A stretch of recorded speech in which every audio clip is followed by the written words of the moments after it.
வெற்றியை 76 வருடங்களுக்கு பிற்பாடு ஒரு சமூக கொள்கையுடைய ஒரு கட்சியை பெற்றது என்பதை மக்கள் அறிவார்கள், நாங்களும் அறிவோம். அந்த வகையிலே ஒரு நேர்மையான பாரபட்சமற்ற ஒரு கிராம அபிவிருத்தியை நாங்கள் மேற்கொள்வதற்கு சிறந்த ஒரு சந்தர்ப்பம் கிடைத்திருக்கின்றது. அந்த சிறந்த சந்தர்ப்பத்தை நாங்கள் எதிர்பார்ப்புகள், அவர்களது அபிலாஷைகளை எதிர்வரும் காலங்களிலே இதை வரையறுக்கின்ற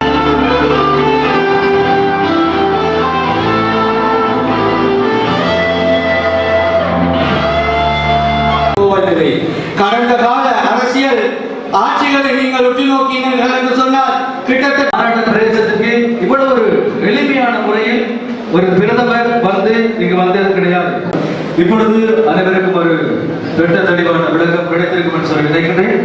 பல்வேறுபட்ட குழப்பங்களுக்கு மத்திய